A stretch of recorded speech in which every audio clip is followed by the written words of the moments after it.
মেয়েরা মুখে যাই বলুক না কেন মনে মনে চায় তার প্রিয়জনের কাছ থেকে সুন্দর একটি উপহার। ফেব্রুয়ারি মাস জুড়েই চলছে rose day, hug day, kiss day, after all Valentine's day. আমরা কেউই কিন্তু এগুলোকে বিশ্বাস করি না, বাট মনে মনে ঠিকই চাই প্রিয় মানুষটির কাছ থেকে একটি সুন্দর ফুল উপহার পাওয়ার জন্য। আসল কথা হলো প্রিয় মানুষটি কাছে থাকলে প্রতিটি দিনই ভালোবাসার দিন। তবে এই ভালোবাসার মুহূর্তগুলোকে স্মৃতির ফ্রেমে বন্দি করে রাখার জন্য আমি আমার হাজবেন্ডকে নিয়ে চলে গিয়েছিলাম সাভার বিরুলিয়া গোলাপগ্রাম। ভিডিওটি শেষ পর্যন্ত দেখলে আপনাদেরও অবশ্যই অনেক ভালো লাগবে। শীতকালে ঘুম থেকে উঠলেই যেন ৮টা বেজে যায়, তাই খুব তাড়াহুড়া করে নাস্তা তৈরি করছিলাম। আজকের নাস্তায় আর ভারী কিছু করব না, যেহেতু দুপুরে অনেক খাবারের আয়োজন করা হয়েছে।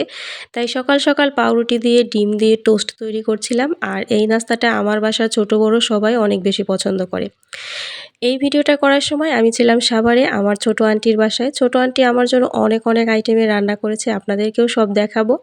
তবে আন্টি সকালবেলায় আমাদেরকে মিষ্টি হাতে ধরিয়ে দিয়েছে, বলল মিষ্টি খেয়ে নাও, বাট সকালবেলা মিষ্টি কেউই পছন্দ করছিল না। তারপর দুপুরে রান্নার আয়োজন চলছে। আমার আন্টি একা হাতে অনেক অনেক রান্না করেছে, আমিও যেহেতু অল্প অল্প হেল্প করেছি, তবে বেশিরভাগ রান্না আন্টি একাই করেছে।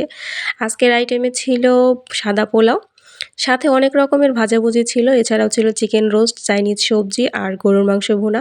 সাদা পোলাওয়ের মধ্যেও গাজর আর মটরশুঁটি দেওয়া হয়েছে, এটা কিন্তু একদম ফ্রাইড রাইসের মতো হয়েছে। সেই সাথে আলু ভাজা, বেগুন ভাজাও ছিল। এই সব কিছু দিয়েই কিন্তু পোলাওটা খেতে অনেক বেশি ভালো লাগবে। শুধুমাত্র গরুর মাংস আর রোস্ট দিয়ে পোলাও খেতে আমার ভালো লাগে না। যাই হোক, দুপুরের খাবারটা মাশাআল্লাহ অনেক বেশি ভালো হয়েছে। খাওয়া দাওয়া শেষ করে আমরা চলে এলাম সাভার বিরুলিয়াতে। সাভার বাসস্ট্যান্ড থেকে খুব একটা দূর হয় না, আমরা এখানে রিজার্ভ গাড়ি নিয়ে চলে এসেছি, মাত্র ৪০ মিনিট সময় লেগেছে।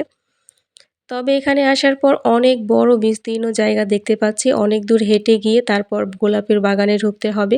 এখানে গোলাপের বাগানে ঢুকতে হলেও কিন্তু আপনাদেরকে আলাদা টাকা ফিস দিয়ে তারপর ঢুকতে হবে। একেকটা বাগানে ঢোকার জন্য একেক রকম টিকিট বা চার্জ আছে।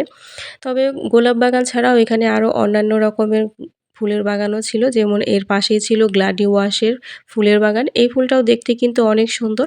আমরা যেহেতু গিয়েছিলাম শুক্রবারে, শুক্রবারে অনেক বেশি ভিড় ছিল।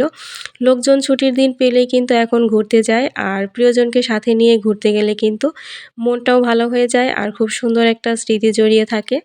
তবে আমি আপনাদের প্রেফার করব, আপনারা যদি সাভারের আশেপাশে থেকে থাকেন তাহলে অবশ্যই এই প্লেসটা ভিজিট করে যাবেন।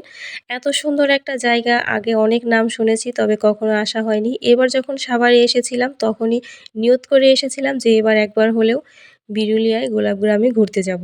যারা ফুলকে ভালোবাসেন তাদের একবার হলেও এই প্লেসটাতে ভিজিট করতে হবে, কারণ এখানে এত এত ফুলের মধ্যে আপনি কোনটা ছেড়ে কোনটা নেবেন কনফিউশনে পড়ে যাবেন।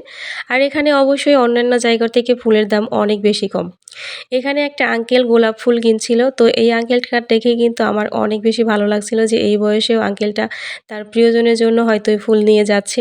আজকের ভিডিওটা সেই সব ফুল প্রেমীদের জন্যই উৎসর্গ করলাম, যারা ফুলকে ভালোবাসেন। তারা অবশ্যই আমার ভিডিওতে একটা লাইক কমেন্ট করে আপনার মূল্যবান মন্তব্য জানিয়ে যাবেন। সবাই ভালো থাকবেন, সুস্থ থাকবেন, আমার জন্য দোয়া করবেন। আল্লাহ হাফেজ।